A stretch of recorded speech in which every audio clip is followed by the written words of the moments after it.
To call black disenfranchisement in Mississippi during the 1960s extreme would be a gross understatement. In 1960, 41% of Mississippi's population was black. Yet by 1961, fewer than 5% of eligible black citizens were registered to vote. In many black-majority counties, not even a single African-American voter was registered, not even decorated military veterans. This deep-rooted system of oppression would help force passage of the Voting Rights Act of 1965. But while the nation watched Selma, Alabama, another protest, smaller, quieter, and nearly forgotten, was unfolding in Mississippi. This is the story of a mother of four who exercised her Second Amendment right and refused to remain oppressed.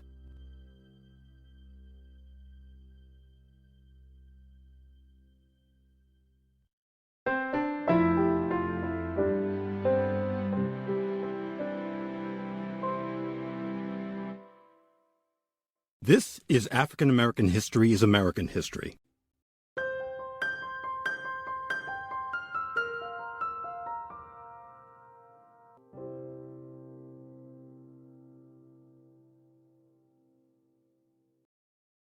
In June of 1965, activist Aylene Quin of Macomb, Mississippi, arrived at the governor's mansion with her 4 children, quietly, without fanfare, and largely unnoticed.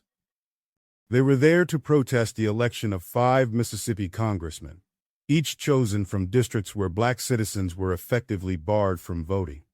They asked to see Governor Paul Johnson. They were refused. So instead, Aylene Quinn and her children sat down on the steps of the Mississippi governor's mansion. During the protest, a highway patrolman wrestled an American flag from the hands of Quinn's 5-year-old son, Anthony.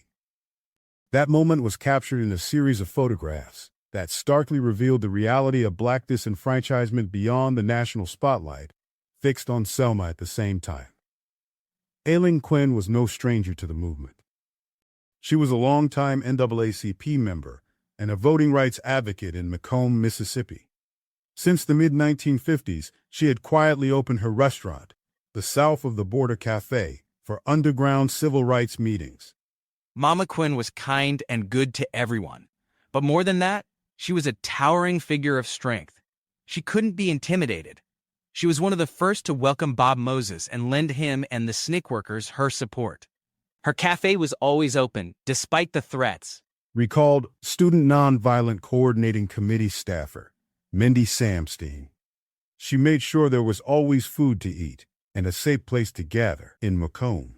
Quinn herself later explained her simple philosophy. Whenever any of them come by, you feed them.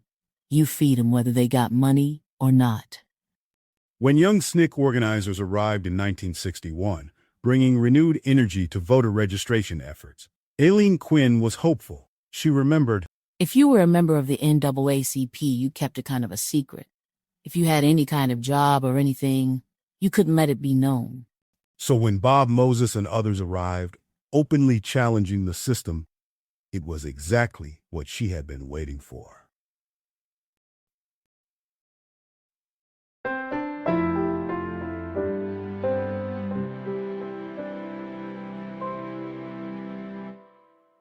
This is African American History is American History.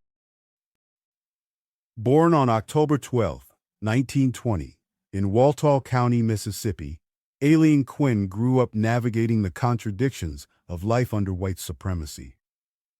As a child, she observed the complicated relationship between her grandfather and his white half-sister, conversations that would shape her understanding of race, power, and survival in America.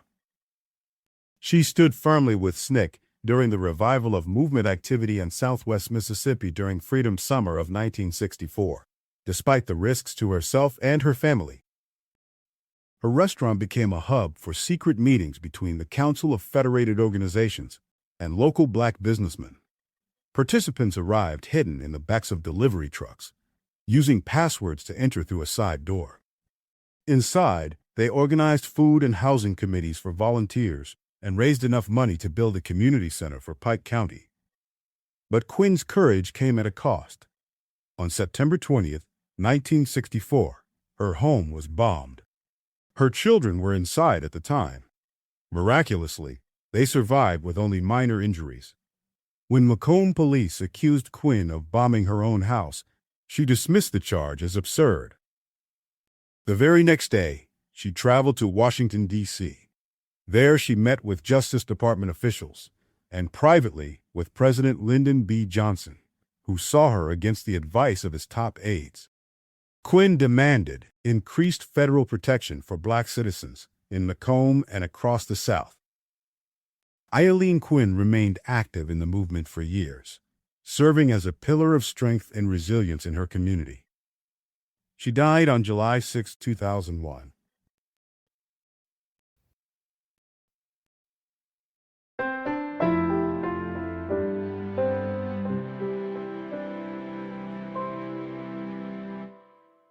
This is African American History is American History.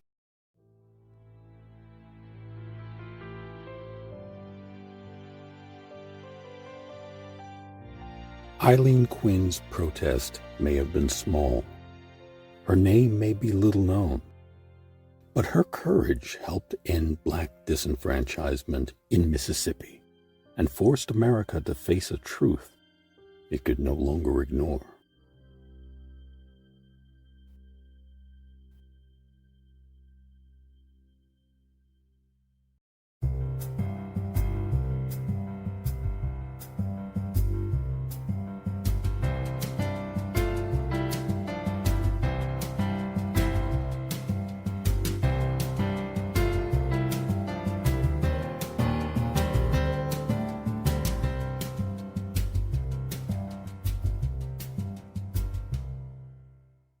This has been African American History is American History. I'm Harlan Kearsley. And I'm Bill Wilson. And on behalf of everyone involved with African American History is American History, thank you for listening. If you found this story interesting, please take a second to like, comment, and subscribe to this channel. And after you hit that bell icon, you'll be notified as soon as new episodes are posted. Thanks again. And please, stay safe.